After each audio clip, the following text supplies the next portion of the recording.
हाँ भाई, हम कर रहे हैं दो चर राशि वाले जो रैखिक समीकरण युग्म हैं उनसे संबंधित सवाल हम करना शुरू कर रहे हैं। इससे पहले हमने कुछ परिचय दिया था इसका, और वो आइसक्रीम और लस्सी के रूप में। तो इस पूरे समीकरण में, पूरे चैप्टर में जो समीकरण बनेंगी और समीकरण बनेंगी दो, और वो शब्द समीकरण बनेंगी बीजगणितीय रूप लिखेंगे। और चाहे हम वो ग्राफीय विधि से हल करें, चाहे विलोपन विधि से हल करें, चाहे प्रतिस्थापन विधि से करें, चाहे वज्रगुणन विधि से, कुल मिलाकर इसमें 4 विधियां हैं। कौन सी बोर्ड में आती हैं, कौन सी नहीं आती हैं, ये आपको धीरे धीरे आपको पता चलता जाएगा। और दूसरी बात यह है कि इसके अंदर जो मानक समीकरण हैं, जो उनकी छोटी छोटी चीज़ें हैं, मैं आपको अपडेट करता रहूँगा बीच बीच में, जैसे जैसे हमें आवश्यकता पड़ेगी। तो आइए पहला सवाल इसका कर लेते हैं। किस तरह से दिया है, कक्षा 10, ये 10 लिखा है कि 10 विद्यार्थियों ने एक गणित की पहली प्रतियोगिता में भाग लिया। यदि लड़कियों की संख्या लड़कों की संख्या से 4 अधिक हो तो प्रतियोगिता में भाग लिए लड़कों और लड़कियों की संख्या ज्ञात कीजिए। देखो, इस सवाल को करने से पहले ये अधिक और कम है, ये जो दिया है, ये जब भी आए, जैसे पेंसिल है, जैसे पेन है, कि पेन और पेंसिल को हमेशा बराबर रखें, लड़के और लड़कियों को हमेशा बराबर रखें। समीकरण आपकी बनने में कोई भी दिक्कत नहीं आएगी। अगर लड़के लड़कियों की संख्या बराबर होती है तो बराबर लगा देंगे। अब वो कहता उससे अधिक होती है, इसका मतलब है हम उसमें प्लस करेंगे। वो कहते दुगनी होती है तो इसका मतलब हम उससे 2 से गुणा कर देंगे। कौन सी चीज़ किससे ज़्यादा है, बराबर का चिन्ह लगाएं, एक तरफ रखें एक वस्तु, दूसरी तरफ दूसरी वस्तु रखें, और उसमें बराबर चिन्ह लगा करके किस में क्या जुड़ रहा है बस बना लेंगे। 2 बातों से 2 समीकरण बनेंगी और उनको हम ग्राफीय विधि से इसको हल करेंगे। और इसको हल करने के लिए हमें पॉइंट्स निकालने होंगे। जैसे ही पॉइंट्स निकल जाएंगे हम ग्राफ पेपर पर हल करेंगे, बस और कुछ नहीं है। आइए देख लेते हैं उत्तर। देखें भाई क्या बताता है उत्तर में। कक्षा 10 के विद्यार्थी, तो लड़कियों की संख्या और लड़कों की संख्या देखो कितने हैं, कुल मिलाकर कितने भाग लिया, कितने बच्चे हैं, 10 बच्चे हैं। वो 10 में के ही बच्चे हैं। ये 10 लिखा है दूसरी वाले वर्जन में लिखा है, ये 10 लिखा है। तो कुल मिलाकर कितने विद्यार्थी हैं, 10 हैं। तो हम मानने पड़ेंगे, माना जैसे अभी चर जैसा माना था आइसक्रीम को और हम उससे माना था, ऐसे हम यहाँ मानेंगे। लड़का किसको मान लेते हैं, लड़कियाँ किसी को मान लेते हैं। ठीक है, माना लड़कियों की संख्या अधिक है तो लड़कियों की संख्या पहला मान लो, लड़कियों की संख्या ऐसा कुछ नहीं है, बराबर है x मान लेते हैं। ठीक है, लड़कियों की संख्या को हम x मान लेते हैं और लड़कों की संख्या को हम y मान लेते हैं। लड़कों की संख्या भाई पता नहीं है ना कितने लड़के और कितनी लड़कियां हैं, तो हम x और y हमने मान लेते हैं। ये लड़कियों की संख्या और लड़कों की संख्या ज्ञात कीजिए, तो ये मान ली हमने x, इसको मान लिया हमने y। अब प्रॉब्लम आती है कि स्टार्ट करने से पहले देखो ये लाइन तो सभी में होगी, चाहे पेंसिल हो, चाहे आइसक्रीम हो, चाहे गुब्बारे हो, कुछ भी हो, बल्ले हो, गेंद हो, हमें ये वाली चीज़ मान।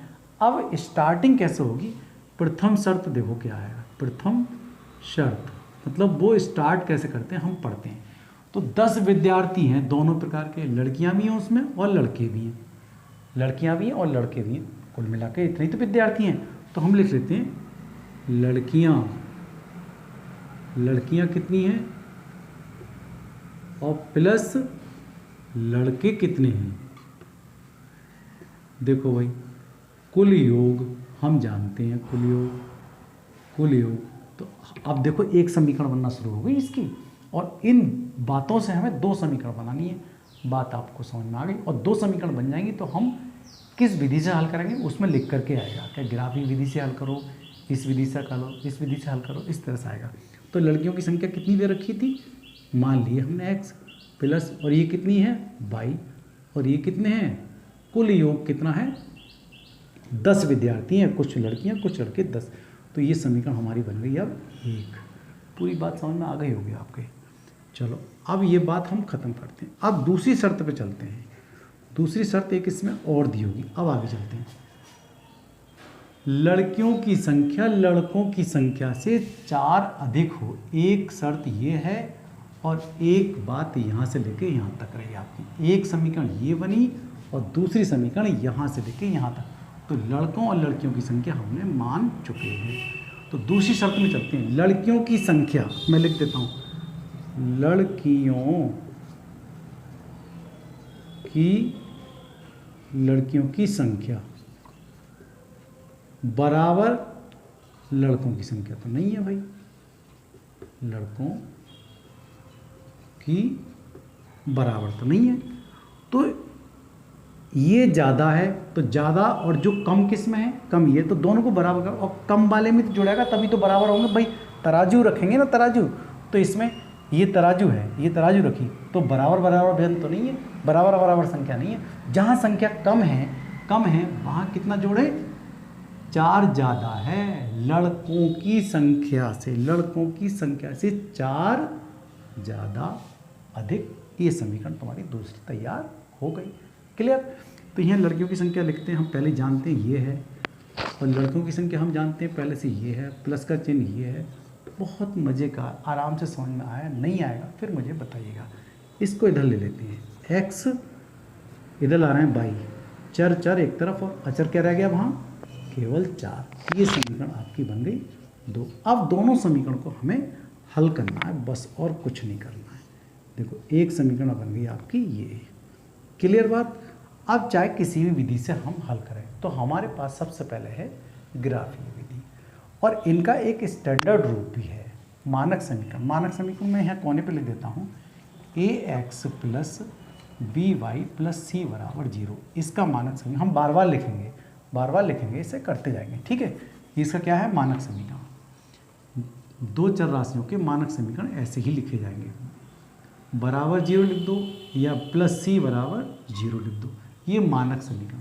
तो 2 समीकरण है इसके अंदर, तो दोनों समीकरण का नाम हम अलग अलग दे देते हैं। जहाँ पर क्या है, यहाँ पर शर्त ये है भाई कि a का मान 0 नहीं होना चाहिए, b का मान 0 नहीं होना चाहिए।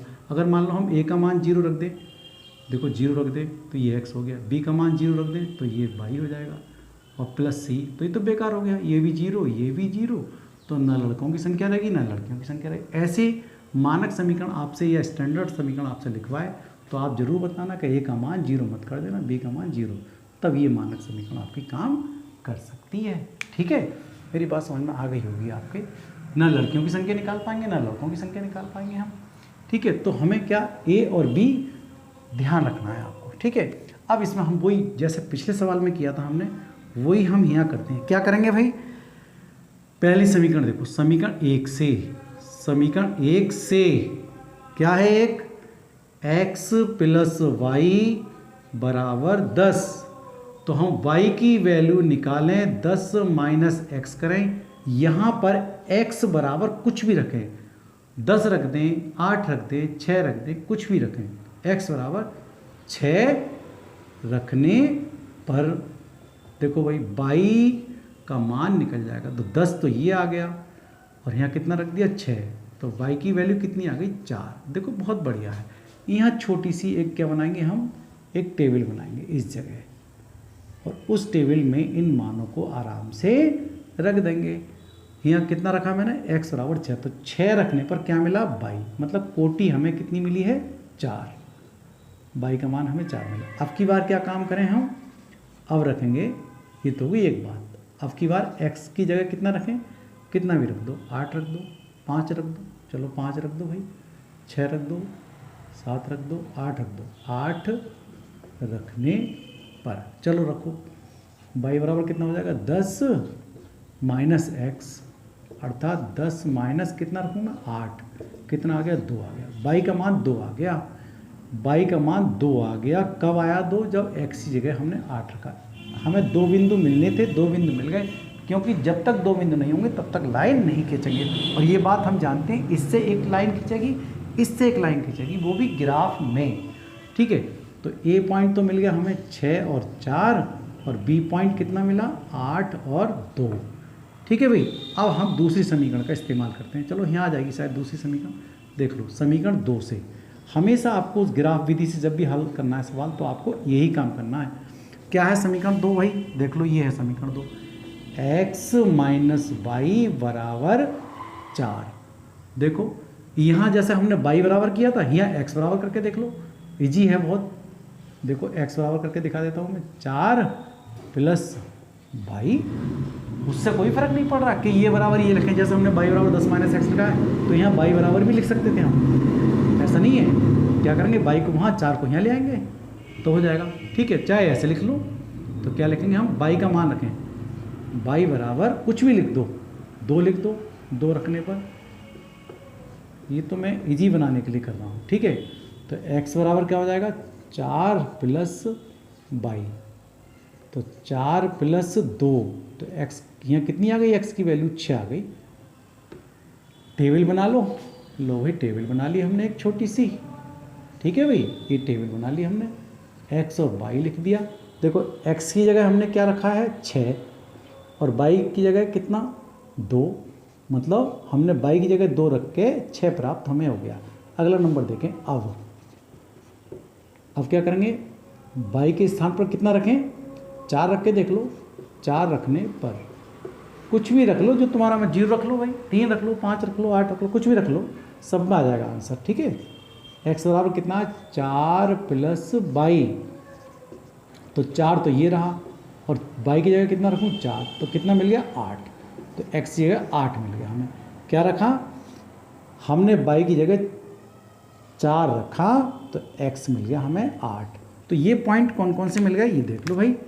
हमें मिल गया सी मिल गया 6 और 2, और डी मिल गया 8 और 4। ये 2 बिंदु हमें इससे मिल गए और 2 बिंदु हमें इससे मिल गए। इन दोनों बिंदुओं से लेकर के क्या करते हैं, ग्राफ पेपर पर चलते हैं और लाइन खींच के देखते हैं क्या इनका लड़कियों की संख्या निकलेगी, क्या लड़कों की संख्या निकलेगी। आइए देख लेते हैं। हाँ भाई देखो, हमें पॉइंट मिल ही गए थे, पॉइंट मैंने ये लिख लिए हैं। ठीक है, एक 2 समीकरण बनाई थी लड़का और लड़की मिला के, शुरू प्रथम शर्त की तो ये पॉइंट थे और द्वितीय शर्त के पॉइंट ये थे। तो इससे एक लाइन बनेगी, इससे भी एक लाइन बनेगी। 2 समीकरण हैं, इस समीकरण की एक रेखा बन जाएगी, इस समीकरण की एक रेखा बन जाएगी। उस पर बना कर देखते हैं हम ग्राफ पर, जैसा हमने पिछले सवाल में किया था। अगर ये क्रॉस कर जाते हैं तो उसकी संख्या बहुत आराम से निकल जाएगी। क्रॉस नहीं कर पाते तो बहुत मुश्किल पड़ेगा, क्योंकि हमने एक नियम आपको पिछले पॉइंट में सिखाया था कि क्रॉस करते हैं तो क्या उसके अद्वितीय हल निकलते हैं। अगर वो पैरेलल होती हैं, लाइनें पैरेलल होती है तो उसका कोई हल नहीं निकलता, और एक लाइन दूसरे लाइन के ऊपर निकलती है तो उसके बहुत हल निकलते हैं। ठीक है, उसको हम समपाती बोलते हैं। आइए हम इस ग्राफ को किस तरह से सीखते हैं। चलिए 2 4, एक खाने में हमने, इस वाले खाने में 2 लड़की ले ली, ये एक्स अक्ष पर लड़की ले ली, तो क्या लिख दूँ मैं यहाँ पर, लड़की। मैंने यहाँ लिख लिया है ताकि जल्दी हो सके कुछ है। ये लड़कियों की संख्या, लड़की की संख्या,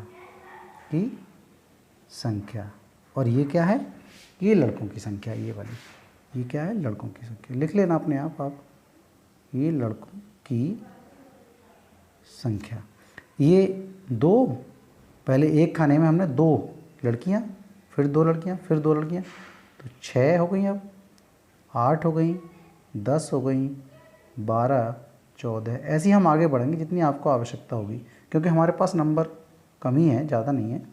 16, 18, 20, क्योंकि संख्या दोनों का जोड़ ही 10 है, तो फिर हम आगे जाने की ज़रूरत नहीं है। दोनों का जोड़ मतलब किसी क्लास में लड़के और लड़कियों का जोड़ ही 10 है, तो फिर आगे जाने की ज़रूरत नहीं है। ऐसे देखें, 2, 4, 6, 8 और 10, चलो 12 तक कर लो, कितना ही कर लो, इससे कोई फ़र्क नहीं। ये नीचे के लिए माइनस होंगे क्योंकि माइनस के पॉइंट हमारे पास है नहीं, माइनस के पॉइंट नहीं है। माइनस के होते तो मैं नीचे माइनस भी आता, इधर थोड़ी जगह बनाकर चलता, उधर की तरफ बनाता ग्राफ में है। चलो स्टार्ट करते हैं। पहले कितना है, 6, एक्स अक्ष, ये एक्स है, एक्स है, एक्स है, ये कोटि हैं, मतलब ये भुज हैं, ये कोटि हैं। तो एक्स की तरफ हम कितना चलेंगे, पहला पॉइंट लेना है, ये लाइन पहली वाली है और ये लाइन दूसरी वाली है। ठीक है, कितना, 6 और 4, मतलब 6 की तरफ चलें। यहाँ मूल बिंदु से चलते हैं, 2, 4, 6, और अब चलेंगे बाई की तरफ, कितना, 4, तो 4 चलेंगे ऊपर की तरफ। देखो ये रहा 2 और ये 4, तो ये रहा तुम्हारा मेन पॉइंट। 4 के सामने रुक गए भाई हम, देखो तो ये तो तुम्हें मिल गया ए पॉइंट, एक मिल गया ए पॉइंट। अब चलते हैं बी पॉइंट, 8 और 2, देखो 2 एक्स की तरफ, ये लाइन सब एक्स की हैं, ये वाली लाइन सब एक्स की हैं, तो 2, 4, 6, 8, तो 8 हो गए। अब एक्स बाई की तरफ कितना चलें, 2, तो ये रहा तुम्हारे पास, ये पॉइंट मिल गया, कौन सा, बी पॉइंट। ठीक है, ये बी पॉइंट। इन दोनों बिंदुओं को मिलाकर के हम एक रेखा खींच सकते हैं। देखो भाई ध्यान ये रखें, कि जब तक दो बिंदु नहीं मिलेंगे तब तक हमें रेखा का निर्माण नहीं होता है। सही है। और जब भी पैमाना लगाते समय पेन जरूर लगा लें, या पेंसिल से खींच रहे हैं तो पेंसिल जरूर लगा लें इस तरह से। तो ये लाइन हमारे पास एक हो गई है। लाइन हो गई है तो भाई हम इस लाइन का नाम लिख देंगे। ठीक है, इस तरह से। दूसरा देखें, डी बिंदु कौन सा है, सी बिंदु सॉरी, इस लाइन का नाम भी होगा, दोनों को मिला के है ना ये, इस लाइन का नाम दोनों का जोड़ है x + y = 10 है। ठीक है, अब चलते हैं, ऐसी इस लाइन का नाम लिख देना। सी नंबर कितना है, 6 और 2, तो 6 चलेंगे हम इधर की तरफ, 6 तो ये रहा, और 2 कहाँ है ऊपर, तो 2 मिल गया तुम्हारा, ये मिल गया 1 पॉइंट। ये कौन सा नंबर मिल गया, सी, ये सी नंबर मिल गया। अब चलते हैं आगे, 8 और 4, तो 6 और 8 और 4 कहाँ चलेंगे हम, 2 तो ये आ गए, देखो 2 ये आ गए, और 4 के सामने बाई अक्ष पे चलेंगे हम 4 पर, तो ये मिल गया तुम्हारे पास, ये कौन सा नंबर मिल गया, डी। इसका नाम क्या हो गया, 8 और 4। देखो 1 पॉइंट ये है, 1 पॉइंट ये, पॉइंट को आपको ध्यान रखना है ताकि लाइन हम बहुत अच्छे ढंग से खींच सकें। ठीक है नहीं, देखो ये रहा आपके पास पॉइंट, पॉइंट में थोड़ा सा अपना पेन डाल लेंगे, ये बहुत ज़रूरी है, ये लाइन को खींचना इस तरह से। ठीक है, नहीं तो गड़बड़ हो जाएगी, ऐसे करके। यही लाइन खींचने की कला है मेन, तो हमने अब लाइन खींच रहे हैं, ये हो गया। अब क्रॉस कर गया ये लाइन का नाम आप देख लो, इसका नाम क्या था भाई, हैं, लिख लेना, इस समीकरण का नाम क्या था, x माइनस, देख लेना अपने पास है, मैंने देखा नहीं है, हाँ 2x - y क्या था, देख लेना। लड़कियां x = y + 4 था ना, तो x - y = 4 हो जाएगा, यह लिख दो, x = y + 4 या x - y = 4, कुछ भी लिख सकते हैं। ठीक है, इस समीकरण का नाम तो ये है, इस समीकरण का नाम, दोनों क्रॉस कहाँ किया ये हमें चेक करना है, जहाँ पर क्रॉस किया वही इसका हल है। तो देखो भाई x से चलो कितनी दूर है, देखो ये 2 आ गए खाने, 4, 6 और 7 आ गए, देखो है आधा आधा है ना, ये देखो 6 के बाद 2 अंक है ना इसमें, 6 के बाद 2, 6 2 हर एक में 2 खाने हैं, तो ये आ गए 2 और 4 और 6 और कटा कहाँ है, कट कहाँ लगाया, ये कट लगाया, देखो ये मैं निशान लगा देता हूँ, ये कट लगाया आपका ये, और यहाँ से कितनी दूर कट लगाया बाई की तरफ, वो लगा है आपका 2 और 1 3, तो यहाँ कितना मिला, x बराबर तो मिल गया हमें 7 और y बराबर कितना मिल गया 3। तो क्या कह सकते हैं हम, अतः लड़कियों की संख्या कितनी आ गई भाई, लड़कियों की संख्या कितनी आ गई, बराबर x थी, अर्थात वो तो आ गई 7, और लड़कों की संख्या कितनी आ गई, लड़कों की संख्या बराबर कितनी आ गई y, वो आ गई 3। और तुम खुद देखो भाई, देखो 3 तो ये है, 7 ये है, और दोनों का जोड़ हमारा 10 बैठ जाता है, इसलिए ये आंसर आपका फिट हो जाता है। ठीक है, इस तरह से आपको ग्राफ बनाना आना चाहिए। ग्राफ बनाना बहुत मज़े का है भाई। चलो अगले सवालों में हम सीखते हैं। ठीक है, आपको समझ में आ गया होगा मुझे लगता है, कोई दिक्कत हो तो मुझे बताएं। Thank you, have a nice day.